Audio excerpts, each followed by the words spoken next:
Se te escucha.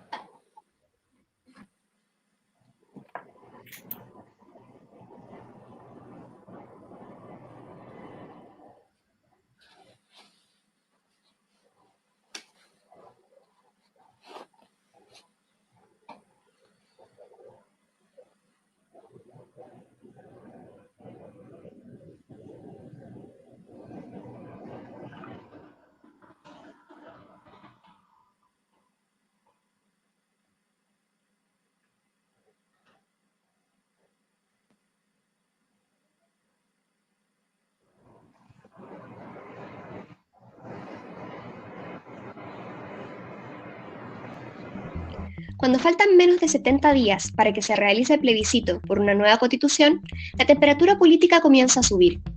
Este plebiscito, sin duda, es que será histórico, y no hay que olvidar que es el resultado de las masivas movilizaciones sociales que comenzaron en octubre del año pasado. Movilizaciones que llevaron a que una parte de la clase política firmara un acuerdo, literalmente, entre gallos y medianoche. Recordemos la noventera foto de esa jornada. Una nueva mayoría que se reencontraba con el Partido del Orden y un frente amplio timorato y asustado, entre el fantasma del desborde social y el cuco inventado de un golpe de Estado. Ahora, cuando ya estamos en tierra derecha para ese plebiscito, el gobierno y la derecha se ven muy complicados ante una derrota que parece inminente e histórica. El senador Francisco Chaguán presentó una reforma exigiendo que vote un mínimo del 50% del padrón electoral para dar legitimidad a la consulta constitucional. Y peor aún, el diputado Luciano Cruzcoque habla de volver a juntarse y planificar bien una fecha. ¿Es posible hacer un plebiscito en medio de una pandemia? ¿Es necesario fijar un piso mínimo de votantes para legitimar el resultado del plebiscito? ¿Qué pasa con la oposición, que salvo por la aprobación del retiro del 10% se ha mostrado intrascendente? ¿Será posible converger en torno a un programa de profundas transformaciones y un liderazgo común?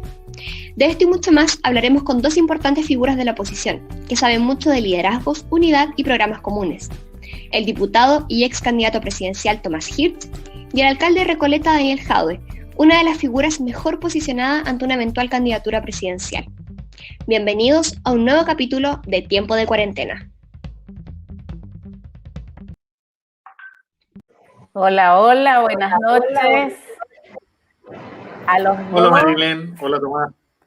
Qué bueno tenerte por estos lados, Daniel, contar contigo y además que ha estado la figura del día de alguna manera. Por todos lados te han mencionado, ¿ah? Bueno, le damos la bienvenida también a nuestro diputado Tomás Hirsch, que es el anfitrión, obviamente, de este espacio. Hola Marilén, sí, saludar al Daniel, muy contento de tenerlo en nuestro programa. Yo sé que ha estado bien ocupado porque hoy día mismo lo he estado siguiendo en otro programa, lo estuve mirando ahí en uno sobre los proyectos de arquitectura que quedaron pendientes de la época de la Unidad Popular. Me pareció muy interesante. Así que para que veas que sí, lo estuve siguiendo, pero contento de estar con Daniel porque además tenemos larga historia de andar ahí revolviéndola juntos, complotando, tratando de hacer de Chile un país un poquito mejor. Así yo fui su candidato a diputado cuando usted era candidato presidencial en el Distrito 10 en Quillota. Así es, y tú me hiciste esa vez una promesa, y yo la recuerdo muy bien, me dijiste, acá vamos a sacar el mejor de los resultados. Me acuerdo perfectamente. Y harto bien que nos fue por allá, así que sí. Es súper bueno. Bueno, capaz que se vuelva la mano ahora, pues quién sabe. Exacto. Bueno, también aprovechamos de saludar a todos los que nos acompañan semana a semana y a los que llegan por primera vez a nuestro espacio también le damos la bienvenida. A todos los que nos quieran compartir para que nos vean a través de nuestro Instagram, Facebook, de las redes de... También están transmitiendo esta entrevista la Radio Oriente FM de Peñalolén y la radio Dejando Huella 106.5 de La Reina, FM Reina. Oye, ya nos dijeron, al parecer que tenemos poquito tiempo, como nos transmiten desde Instagram, tenemos solo una hora, un poquito menos de una hora para poder hacer nuestro programa. Así es que le vamos a sacar el jugo a nuestros invitados.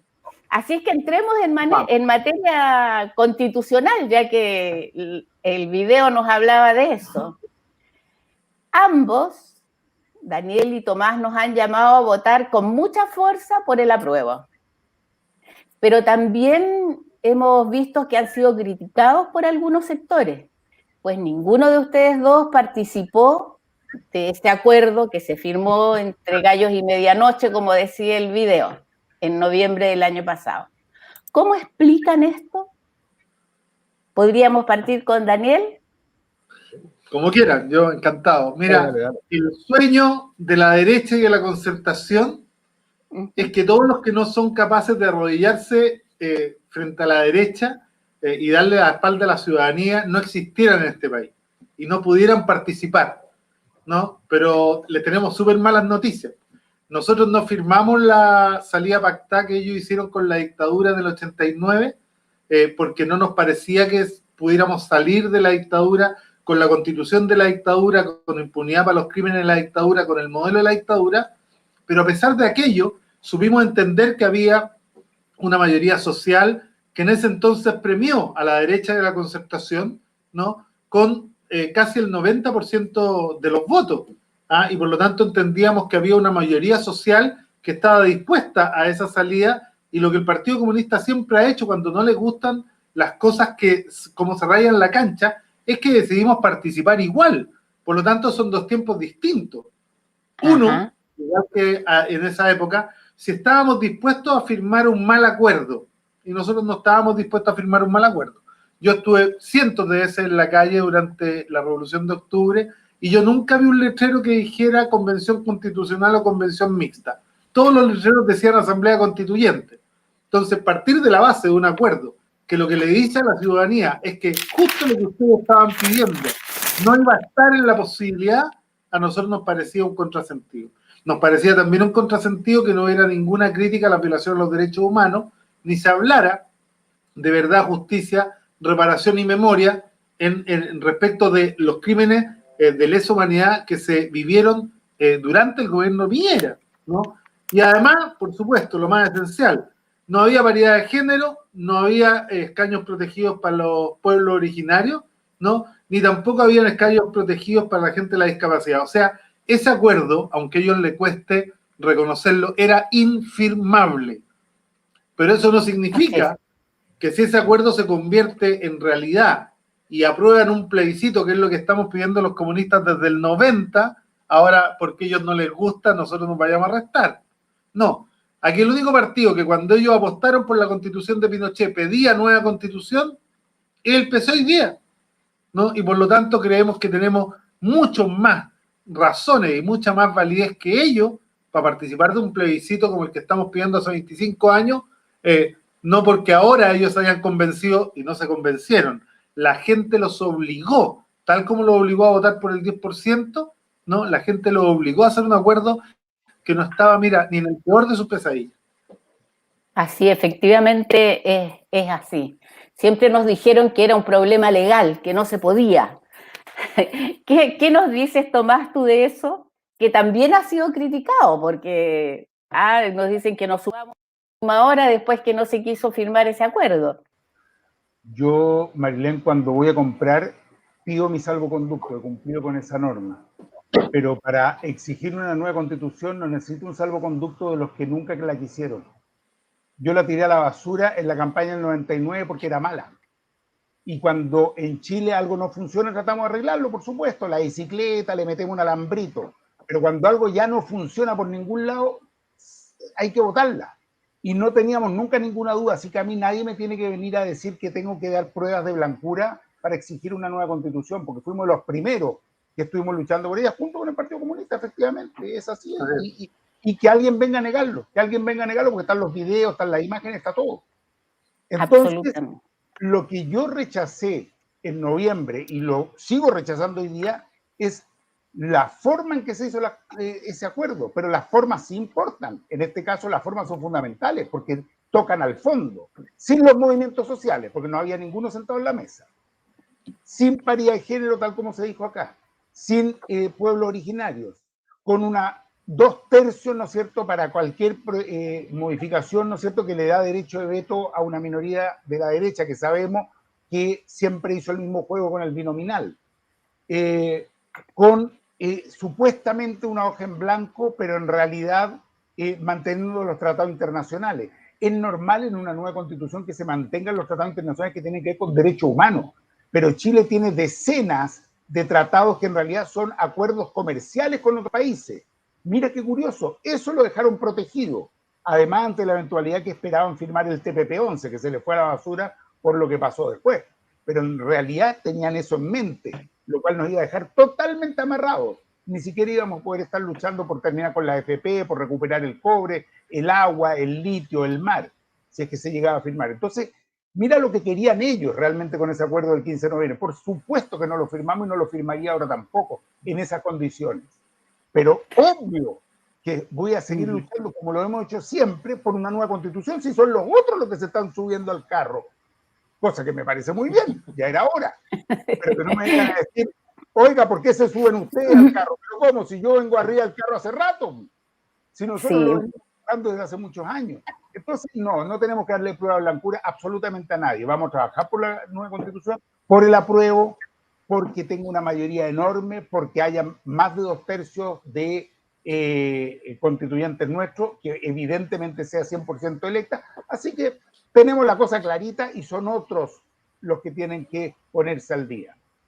O al menos más de un tercio, oye, o al menos más de un tercio de constituyentes de izquierda. Claro, por supuesto. Obvio. De acuerdo. Bueno, respecto a lo que ustedes dicen, es la derecha con su carepalismo de siempre, ya que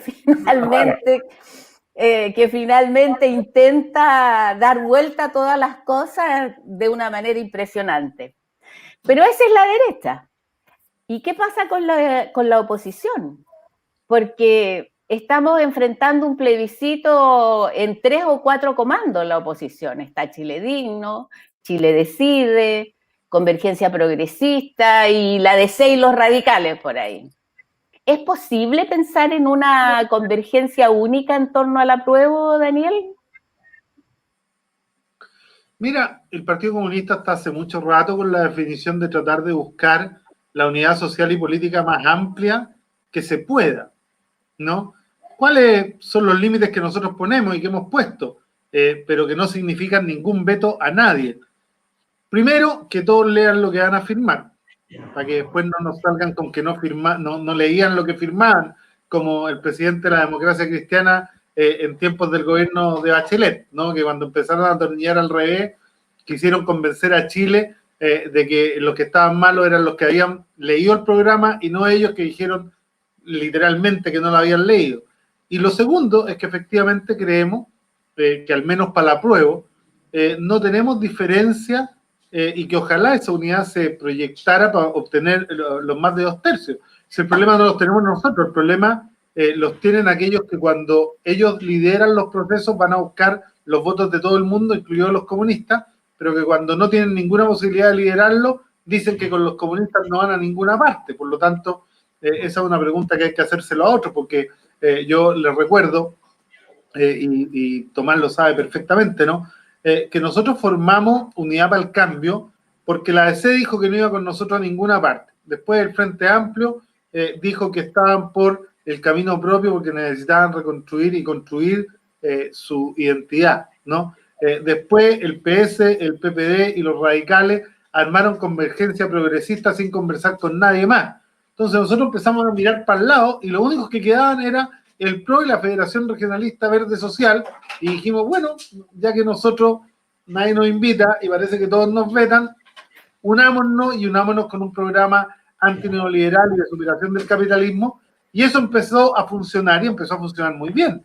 Y después se fue ampliando con las fuerzas que se salieron del Frente Amplio después de la firma de este bendito acuerdo, en donde algunos de los que antes le preguntaban por cualquier cosa a todas las bases, no fueron capaces ni preguntarle a la directiva de sus partidos. Entonces, con todos ellos que se salieron, formamos, no con todos, con una parte mayoritaria de los que se salieron, formamos Chile Digno, y hoy día estamos viendo que además nos podemos volver a ampliar y ojalá lograr la unidad social y política más amplia, que dicho sea de paso, es la tesis del Partido Comunista en sus 108 años casi. Si nosotros, ¿cuántas veces intentamos la tesis del Frente Amplio? para vencer a la derecha, ¿no? Y para romper la exclusión, pero en esa época no había la madurez política suficiente y muchos estaban con la tesis de que lo mismo quien gobernara, que no había que participar en los sistemas ilegítimos. Y hoy día muchos de los que nos criticaron en esa época a los humanistas y a nosotros por participar, están todos en el Parlamento, participando.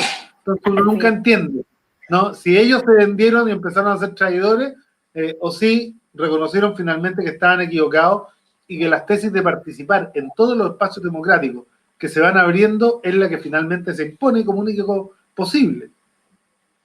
Pero que no son capaces de reconocerlos, además. No, jamás. No podríamos pedir tanta nobleza. Exactamente. ¿Qué nos cuentas tú, Tomás, a propósito de esto? Que yo siempre te he escuchado a ti decir, los humanistas no vamos a producir las transformaciones solos. ¿Qué estás pensando de esto de la oposición? Efectivamente, esa frase la he repetido muchas veces, pero digo siempre primero, los humanistas somos maravillosos y fantásticos, así la parto la frase. ¿Verdad? Me faltó esa, me faltó. Pero hay muchos que son fantásticos y muchos que le han puesto pino y muchos que luchan y trabajan por un cambio y un Chile mejor y más democrático.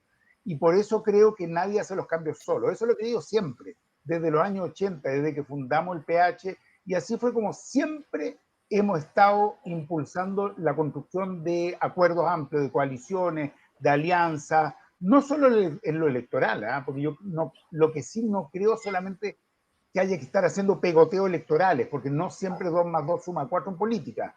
A veces te sale para atrás la cosa.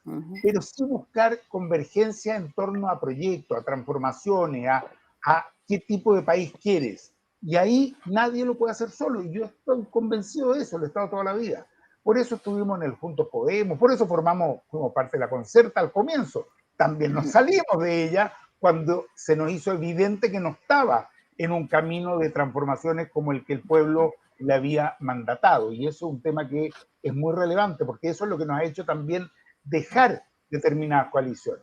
Dicho eso, creo en la unidad, que hay que buscar la unidad, creo también en la diversidad, que es buena esa diversidad, que le hace bien a los países porque los países son diversos.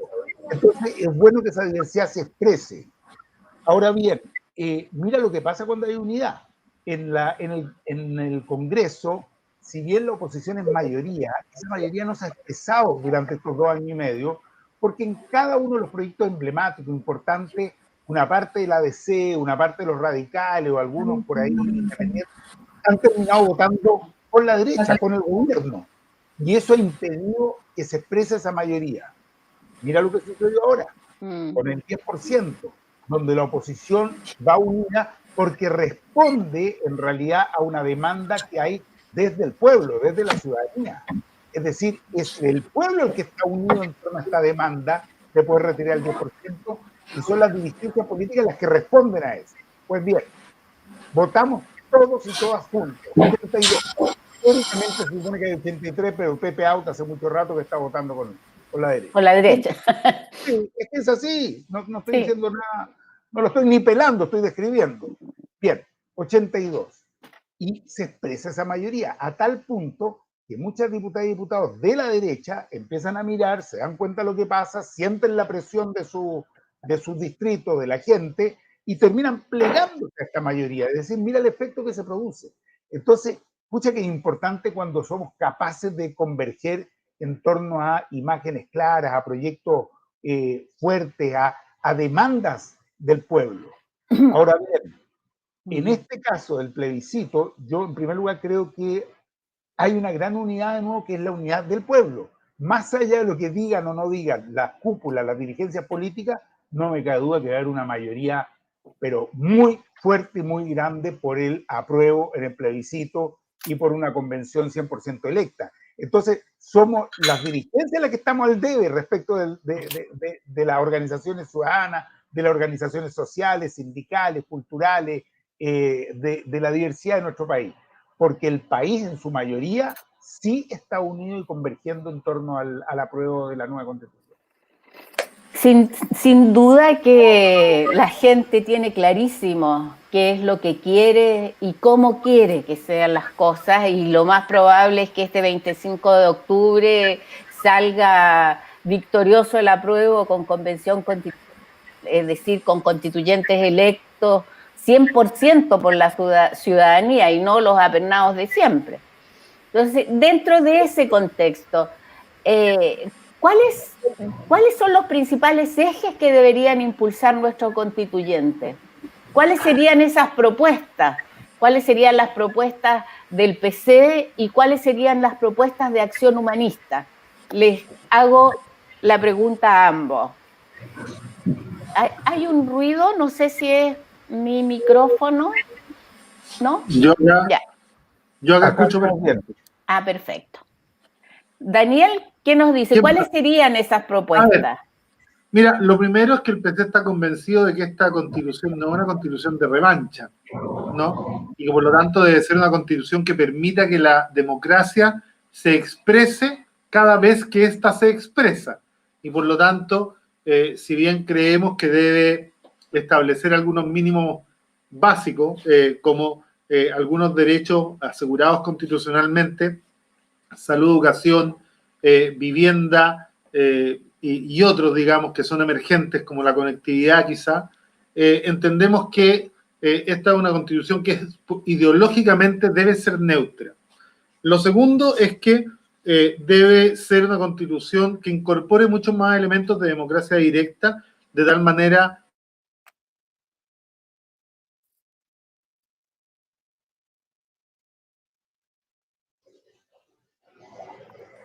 de que los problemas de la democracia referéndum revocatorio, plebiscito, y algunas que habían en las propuestas incluso anteriores, que era, por ejemplo, este plebiscito cuando el Ejecutivo y el Legislativo tenían una diferencia insalvable, de tal manera que ni el veto del presidente ni la obstrucción del Parlamento dirijan al país hacia un camino sin salida, ¿no? Y por lo tanto, que cuando hayan esas diferencias entre el Ejecutivo y el Legislativo, sea finalmente la comunidad y la sociedad la que defina, entre otros elementos, ¿no?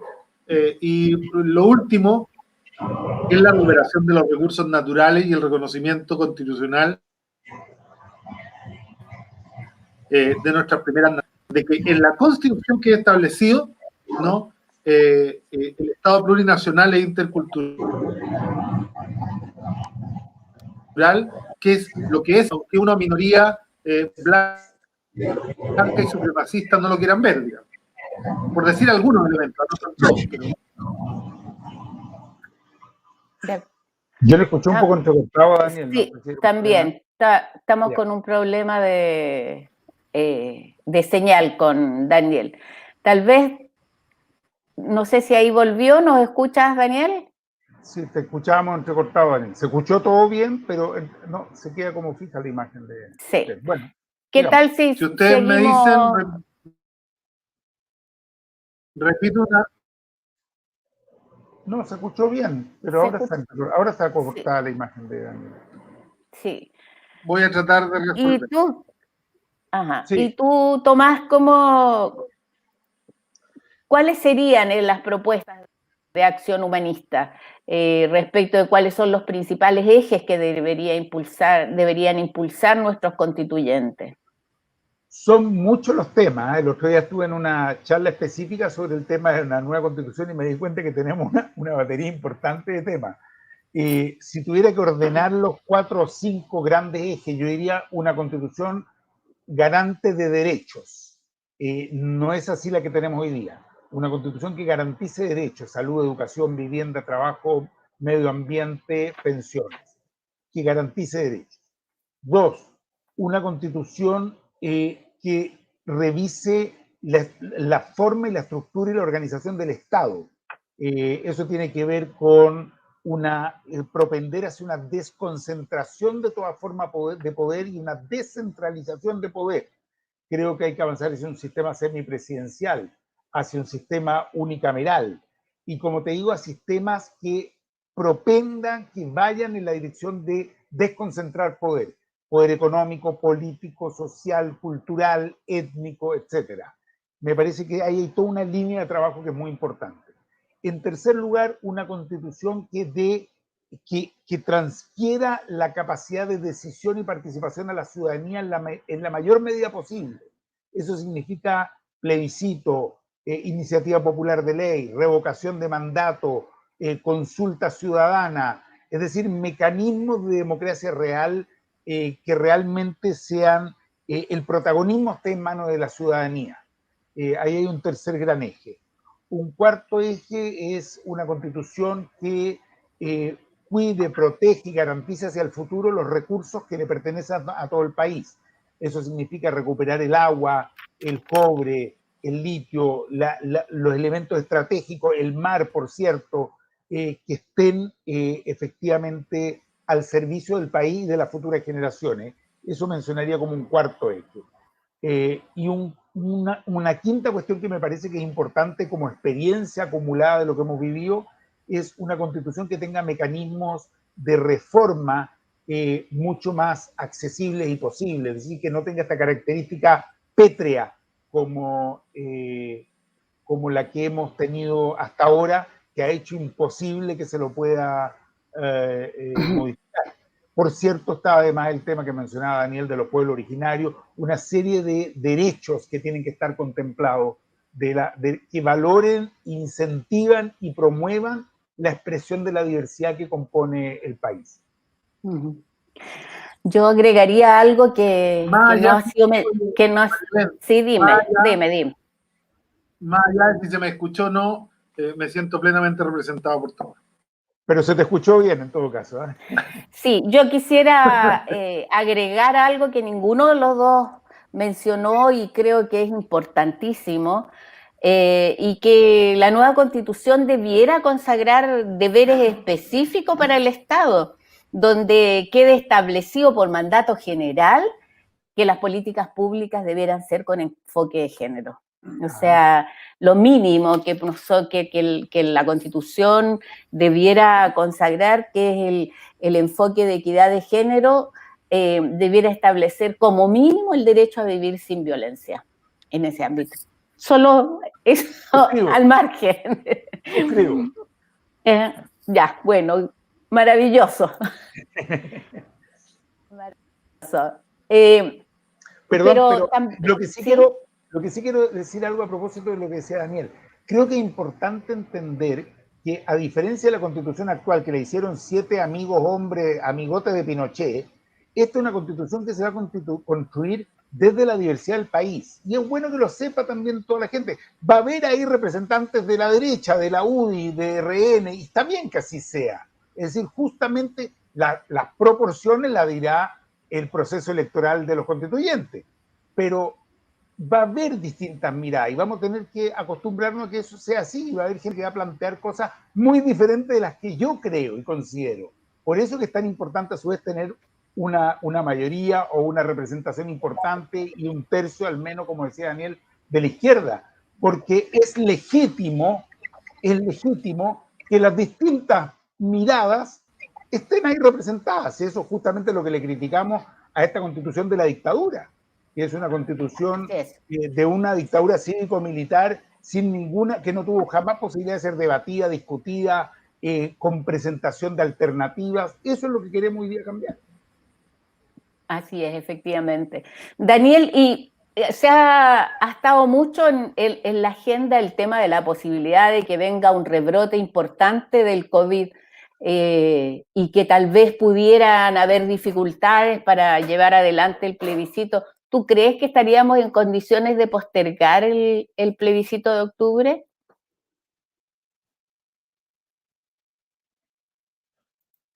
Parece que de nuevo... Está con problema de señal. Con problema de señal, Daniel. ¿Y tú, Tommy, qué opinas respecto de eso? Porque ha estado muy en la agenda el tema. A mí me parece muy inadecuado que se estén poniendo hoy día campañas que relativizan el plebiscito, o porque va a estallar de nuevo el COVID, o porque resulta que tiene que haber un umbral mínimo, o porque resulta que podría hacerlo el próximo Congreso. En realidad la derecha está desesperada y frente a la inminencia del plebiscito y a que va a haber un triunfo importante del apruebo, están buscando poner trabas. Mira, Chile es un país de terremotos, de tsunami, de todo tipo de cosas. Si 2 días antes del plebiscito hay un terremoto salvaje, bueno, se tomarán las medidas del caso. Si poco antes del plebiscito hay alguna situación de la pandemia que se ha escapado de control, se tomarán las decisiones del caso en ese momento para proteger la salud. Pero hoy día, hoy, tenemos que trabajar con mucha claridad, muy resuelto, con mucha fuerza, para ese plebiscito. De hecho, es lo que se está haciendo, por ejemplo, en el Congreso. Hoy día en la Comisión de Constitución, hoy mismo, se aprobó, ¿no es cierto?, todas las medidas que le permiten al CERVEL también poder llevar adelante en la planificación del plebiscito. Entonces, hoy día hay que trabajar en esa dirección. Vamos a tener plebiscito. Y ese plebiscito hay que cubrir todos los aspectos que sean necesarios. Y no estar relativizándolo, dudando de él, porque una parte de la derecha está muerta de susto en el fondo que se llegue a realizar y con el resultado que ya de algún modo estamos previendo. A ver, yo, Marilén, quería primero hacer una observación respecto al concepto. No hay ni una posibilidad de que haya un rebrote de la pandemia, porque para que haya un rebrote en algún minuto el gobierno debería haber tomado el control de la pandemia, y eso no ha ocurrido.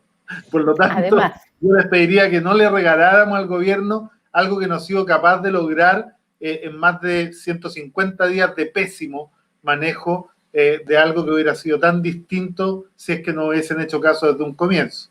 Entonces, el problema es que la pandemia todavía está en un nivel más complejo de cuando nos fuimos al confinamiento. Lo que nadie entiende hoy día es que nos estén desconfinando de manera dinámica, además, cometiendo el mismo error del confinamiento, de las cuarentenas dinámicas, que fueron un desastre, ¿no? Cuando uno lo recuerda, yo les quiero decir que la aplicación de la cuarentena regional para la región metropolitana empezó cuando teníamos menos de 1.000 casos al día, y hoy día estamos cerca de los 2.000. Entonces, esto no es comprensible. Y por lo tanto, nos vamos a tener que aprender a cuidar mucho más. Tenemos un gobierno que no nos quiere cuidar y que yo creo que está muy, muy, muy interesado, aunque no lo digan, en que el plebiscito no se haga. De hecho, ya el gobierno, de manera absurda, un poquito obsecuente, ¿no?, muestra las tremendas contradicciones, porque según este gobierno, hay condiciones para ir a comprar y a testarse en los malls. Hay condiciones para volver a clase. Hay condiciones para volver a trabajar. Hay condiciones para absolutamente todo lo que les interesa a ellos, menos para el plebiscito. Si en esta reunión estuviera mi compañero Bombo Fica, diría a lo menos sospechosa la weá. Eso es cierto. Viene muy bien. Pero además, no sé, pareciera que el gobierno tiene la certeza que somos todos tontos. Exacto. Entonces, que no entendemos las mismas contradicciones que ellos nos ponen en bandeja, digamos. Exacto. Oye, ahora, sí, dale. No, es tan absurdo como parte de la derecha ahora diciendo que para que sea válido el plebiscito tiene que haber más de un 50% de votantes, cuando resulta que nosotros planteamos que el voto fuera obligatorio para el plebiscito de entrada y la derecha fue la que se opuso.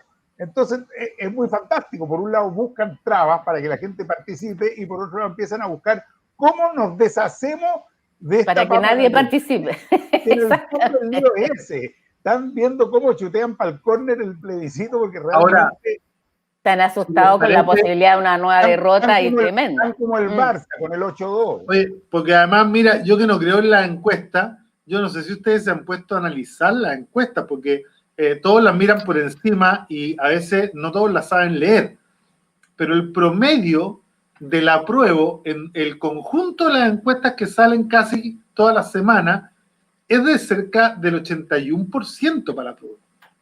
No hay ni una encuesta en donde el apruebo se quede con menos de eso, porque además, como todos contabilizan la encuesta completa, sin sacar los nulos y los blancos para repartir en porcentaje solo aquellos que manifiestan opinión, entonces pareciera que estamos en 71, pero no es real.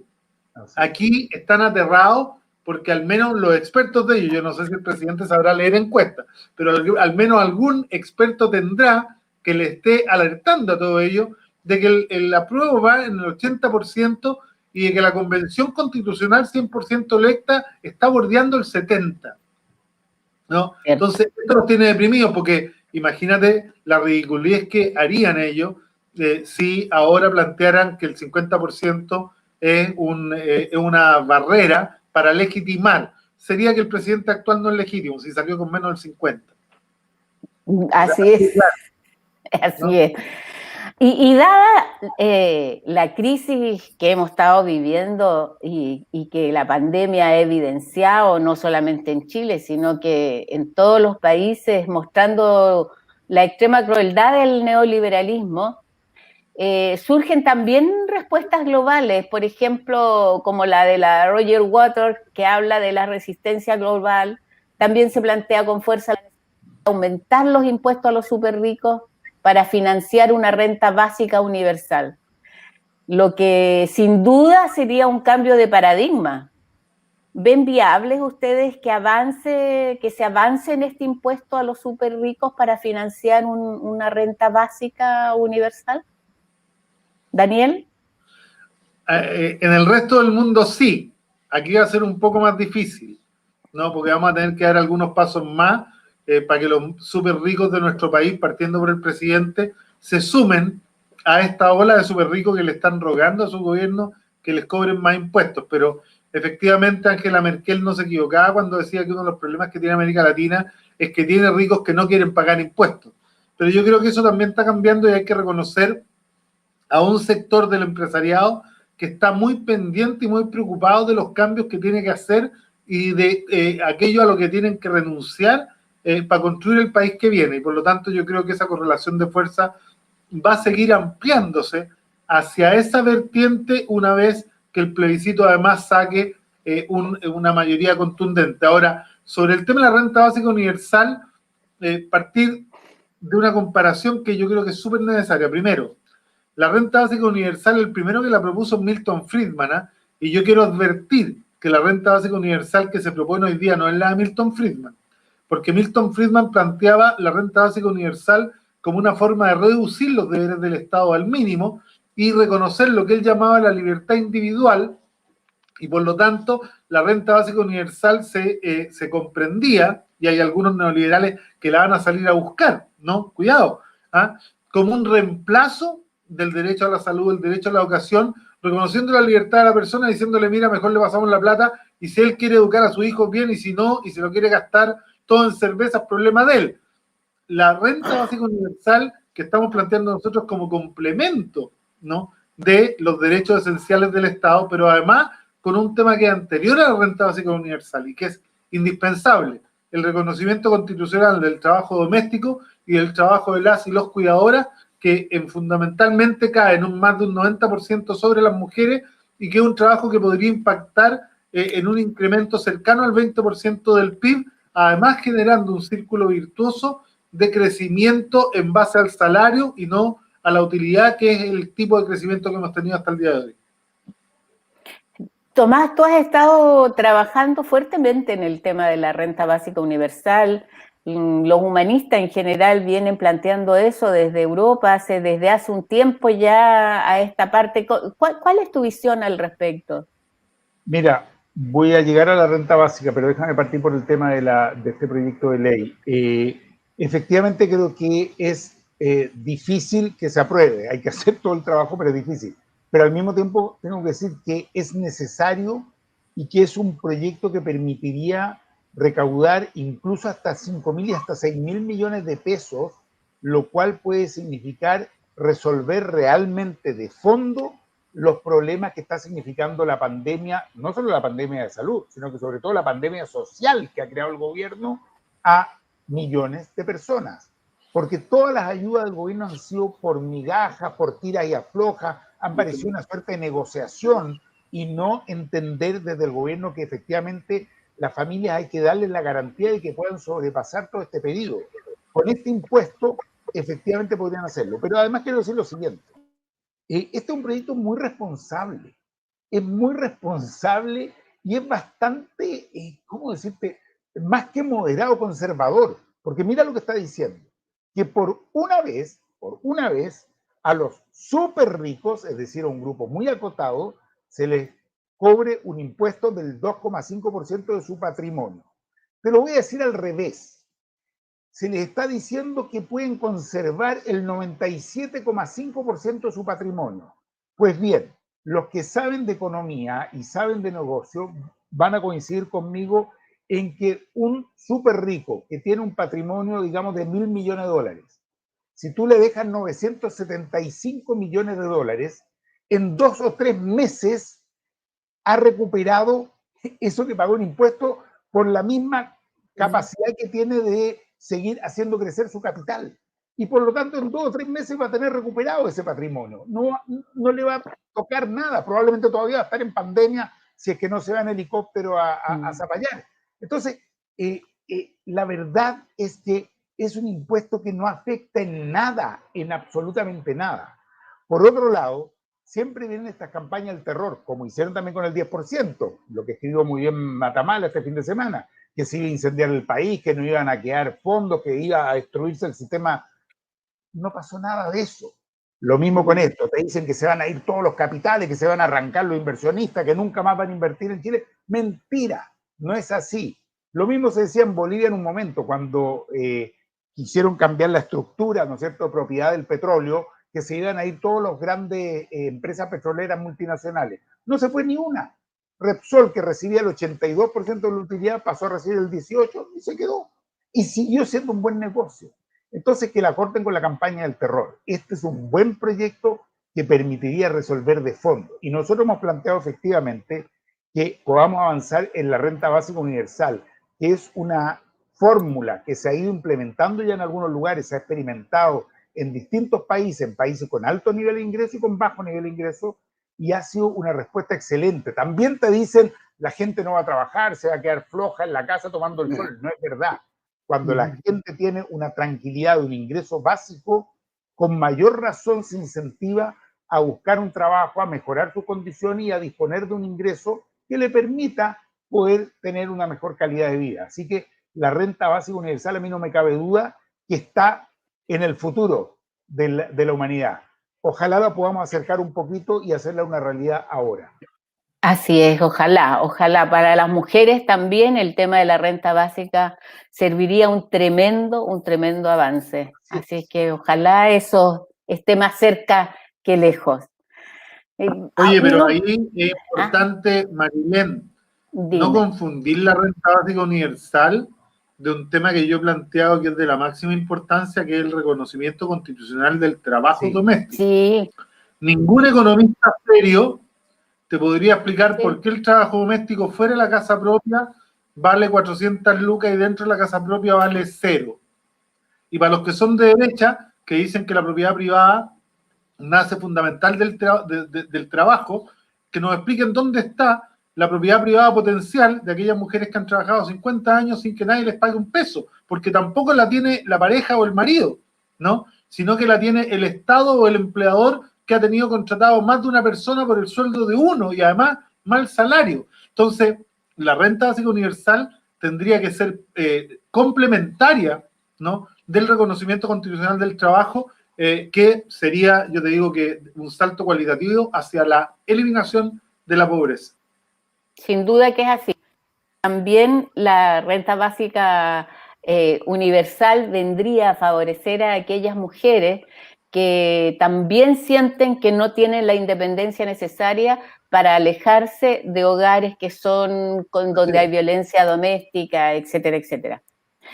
Pero cambiemos de tema y vamos a la cosa más local, a eso que nos va pasando día a día. Tú has desempeñado un rol muy importante en la alcaldía de Recoleta, Daniel, en un municipio no como el de otros personajes que tienen muchos recursos, sino que el tuyo sin recursos y con muchísimos y grandes problemas sociales. Levantaste la idea de una farmacia popular, que ha sido un tremendo éxito y además replicado en diversas comunas del país. Y ahora la inmobiliaria popular, que pretende dar viviendas dignas a precios justos para las personas. ¿En qué situación, desde toda tu experiencia, en qué situación está el municipalismo en Chile?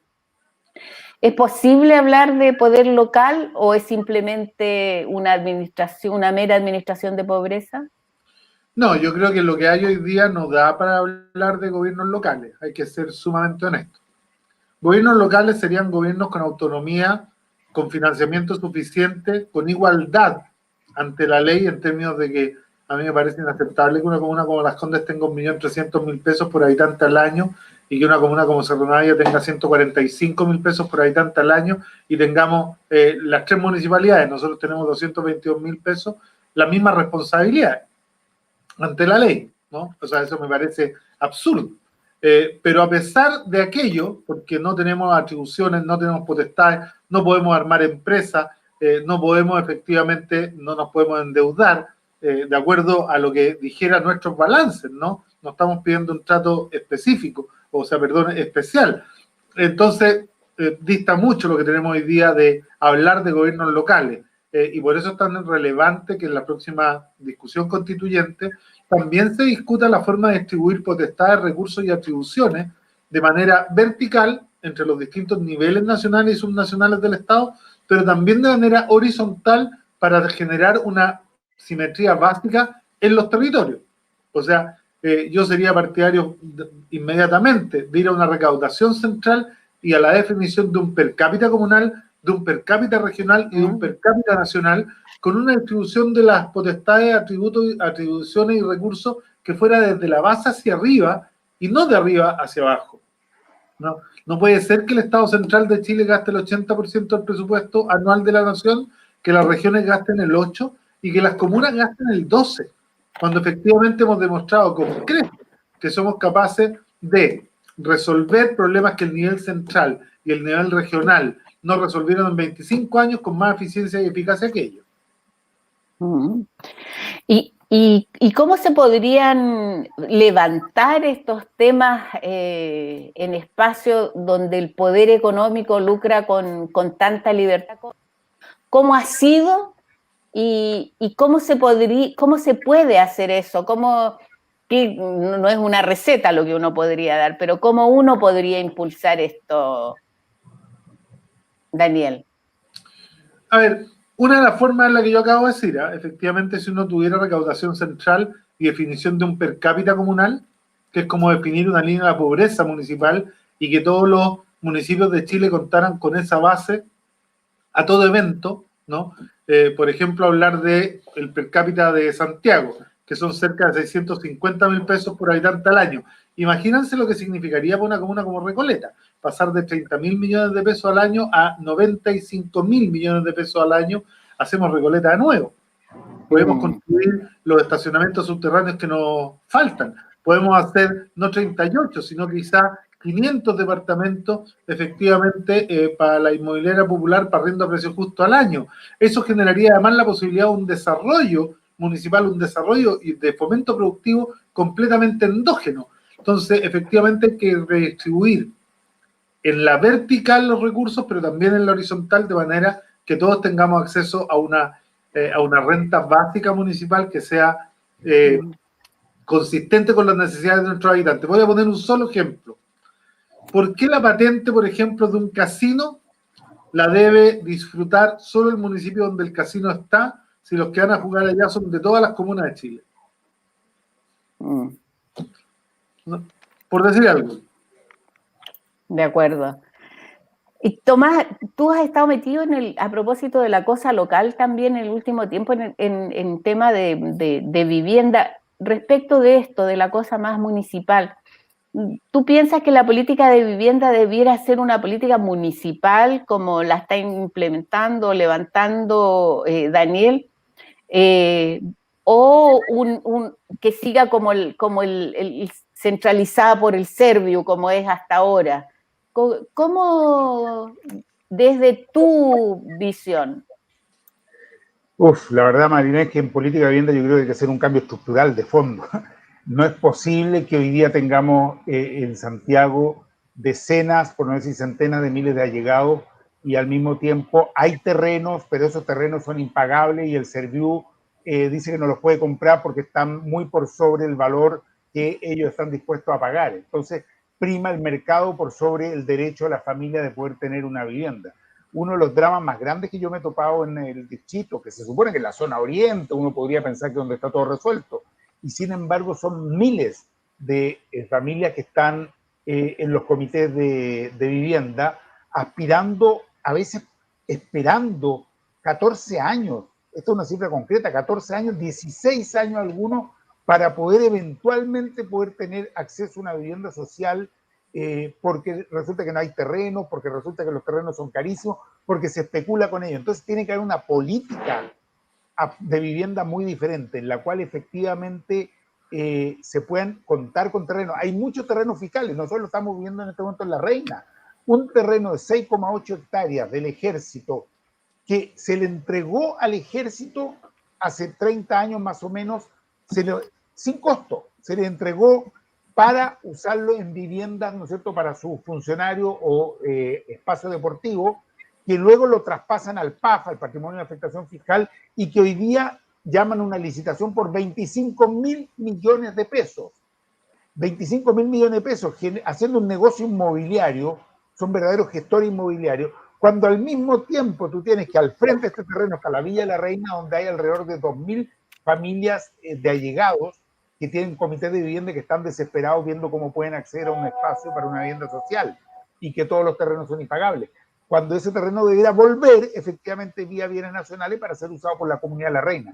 Entonces se requiere un cambio de fondo, de estructural de la política de vivienda que ponga como prioridad el destinar los terrenos, que es el drama más grande que hay, para que todas esas familias de allegados. A mí me impresiona que el año 90, cuando la primera diputada humanista, Laura Rodríguez, llegó a Peñalolén, el drama más grande que había era la falta de vivienda y los comités de allegados. Y hoy día, 30 años después, tengamos exactamente el mismo problema. La verdad es que es muy indignante y hace falta efectivamente una política estructural de vivienda, donde tiene que estar bienes nacionales, donde tiene que estar el Ministerio de Vivienda, donde tienen que estar las municipalidades con mucho más atribuciones para poder efectivamente acceder a estos terrenos.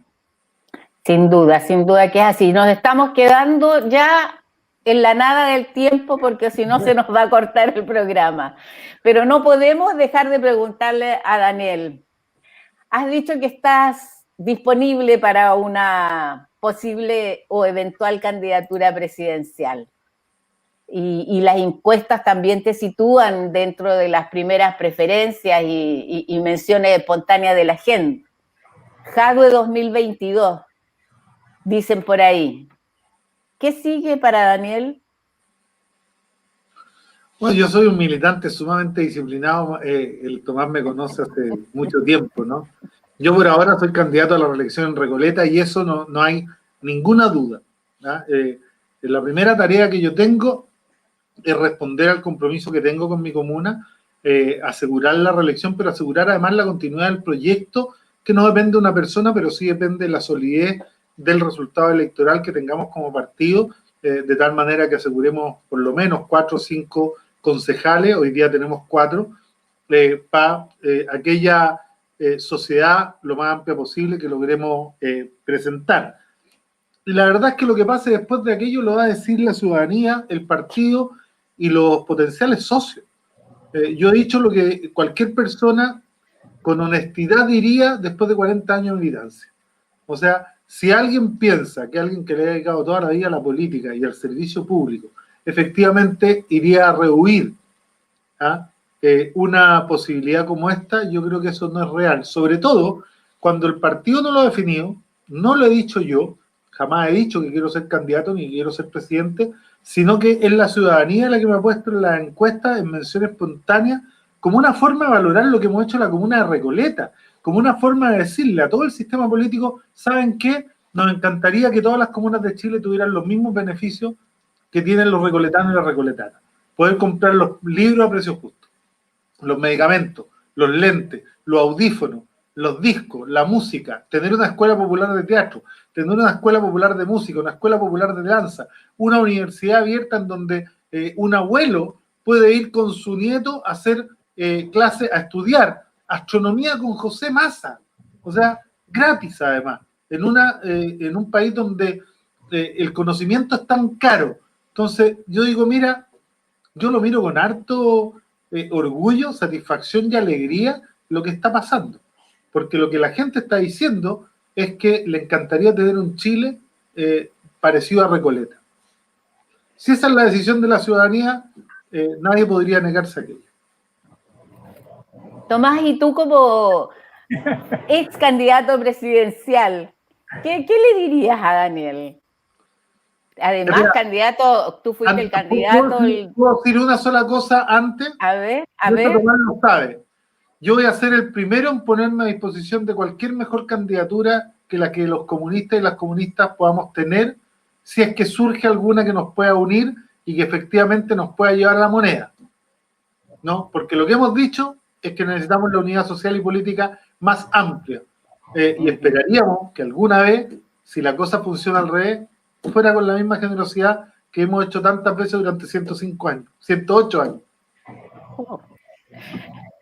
Bueno, y tú fuiste candidato presidencial, Tommy, ya casi cerrando el 2005 en el Juntos Podemos Más, apoyado por los comunistas, los humanistas, la izquierda cristiana y muchísimos otros partidos y organizaciones. ¿Qué le podrías decir a Daniel?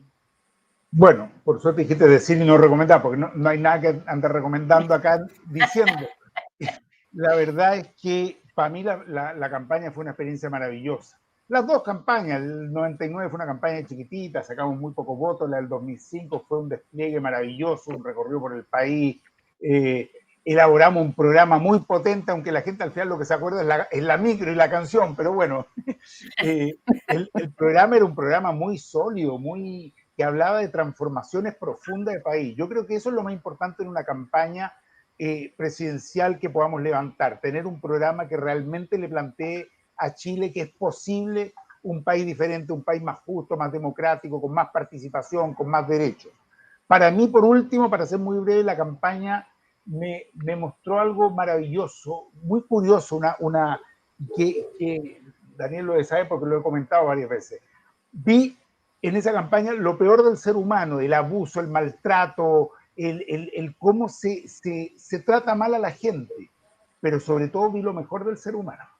Vi la cantidad de gente anónima, la que no está en la tele, la que no está en estos programas como nosotros, gente que no la conoce nadie, en Cachiyuyo, no sé dónde, maravillosa, ayudando a otros, poniéndole el hombro, colaborando, soñando y poniendo en práctica ese sueño allí donde puede, en su pasaje, en su barrio. Eso es lo más lindo que me mostró a mí la campaña presidencial. Y eso es lo que para mí la hizo inolvidable, descubrir tanta gente buena, voluntaria, que le pone el hombro, que nadie las conoce así a nivel nacional, pero que ahí están. Y que a pesar de a veces ser maltratadas, abusados, qué sé yo, siguen para adelante. Entonces a mí lo único que hizo la campaña fue fortalecerme en mi proyecto y en nuestro proyecto al que hemos dedicado y vamos a ir dedicando nuestras vidas, más allá del cargo, la función en que uno esté, más allá de eso. Oye, ha sido un programa fantástico, la verdad, se nos ha pasado pero volando, maravilloso. Queremos agradecerles a ambos, fue un bálsamo poder, nos llenó de esperanza y nos inspira para seguir luchando hacia el futuro. Así es que agradecerle a Daniel su participación.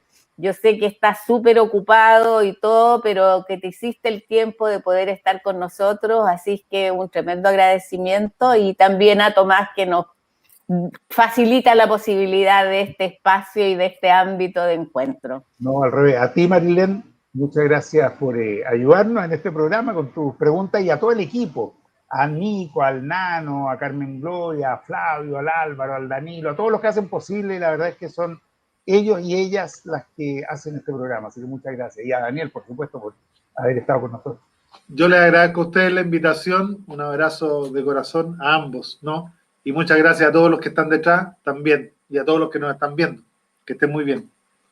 Abrazos, bueno, que estén muy bien. Y ahora, también nos despedimos de Radio Oriente FM Peñalolén, Peña, y Radio Dejando Huellas 106.5 de La Reina. Chao, buenas noches.